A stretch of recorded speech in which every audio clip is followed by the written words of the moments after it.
Alright, so here, let's go over the study guide for test 2. We're talking about just angle relationships here. First little section 1 through 6, it says identify the relationship between angle X and angle Y in each diagram.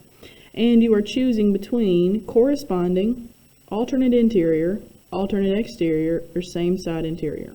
Okay, and for the most part, those words they should give away your relationship. Remember, interior means inside, exterior means outside, alternate means on different sides. Okay, so for number 1, these angles right here are in the same position, so those would be corresponding. Corresponding angles. For number 2, these angles are both in the interior, and they are both on this side of the transversal, so these would be considered same side interior. I'm going to abbreviate.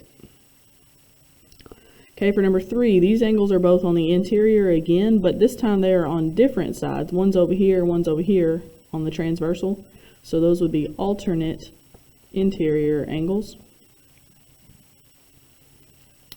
For number 4, now we finally got some exterior angles because they are outside, and because these are on alternate sides, they are alternate exterior. For number 5, again, these are exterior and they're alternating on which side they're on, so those are also alternate exterior angles. And then lastly, number 6, we've got one interior and one exterior angle, and anytime that happens, that's probably corresponding, and that is here because they are both in the same position, the bottom right position. Okay, for 7, 8, and 9, we're just finding the angle. There's not really any math to do here, just knowing your relationships. So because these angles are alternate exterior, I know that they're equal. So that's 110 degrees for the question mark. For these angles, these are alternate interior, so I know those are equal. So this one is also 84 degrees. Number 9 is the different one because these angles are same side interior. This is the only relationship where the angles aren't equal. These angles add up to 180. So 180 minus 75 gives me 105 for the question mark angle. All right. And for the second page. So as you can see, this is going to be a pretty short test. You just really have to know this stuff here. For number 10, 11, and 12, I do want you to show your work because it's going to be just a little bit harder than the last 3 questions. But just like before, these are same side interior angles, so they are not equal. They add up to 180. So before I solve for this one, I first need to know what this angle is. It's not 80 degrees. I'm going to do 180 minus 80 degrees. And that gives me 100 degrees. So this angle right here is 100 degrees. But they did ask me for x, so the last thing I need to do is set up an equation where the angle equals 100. And then just solve this. We're going to subtract 4. And then divide by 16. Let's see what 96 divided by 16 is. And that is 6. Okay, for number 11, we've got alternate exterior angles. Alternate exterior angles are equal, so this angle is 125 degrees. But don't stop there. Make sure you solve the equation. 11x minus 7 equals 125. You're going to add 7. 125 plus 7 is 132. And then divide by 11. And that gives you 12.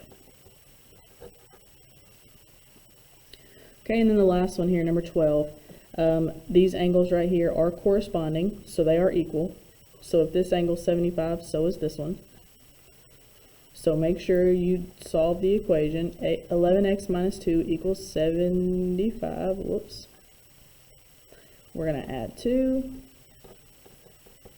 75 plus 2 is 77. Divide by 11. 77 divided by 11 is 7. All right, and then the last section of this test is about the angles in a triangle. So for 13, 14, and 15, these are the easier of the problems. They're easier than the bottom ones because it's just straightforward. Anytime you want to find the missing angle in a triangle, you know that all three of them add up to 180. So I'm going to add those two together. 37 plus 63, that is 100. And then I'm going to subtract that from 180. That leaves me with 80 degrees, so this angle is 80 degrees. Okay, so just like with the previous problem, these angles add up to 180 degrees. So I'm going to add these two, 118 and 33. That is 151.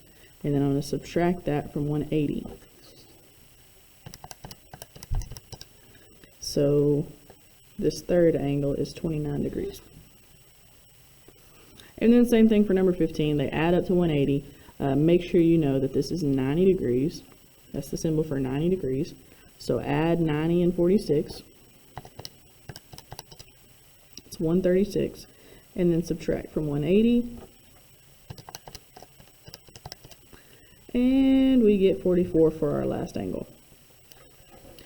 Okay, now these last three problems are almost just like 13, 14, and 15. They just have one extra step to them. Okay, so let's go through these really quickly.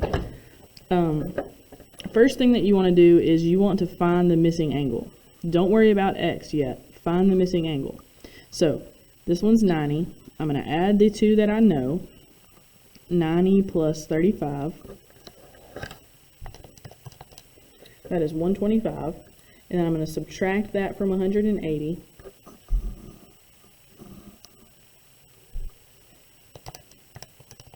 That gives me 55. But don't stop there. This angle is 55 degrees, but I want to know what the value of x is. So the last thing you have to do is make the equation 5x minus 10 equals 55.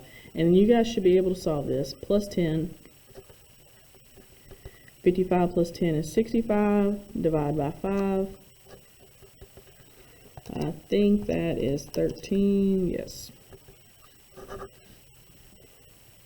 Okay, for number 17, we're going to add the two angles that we know.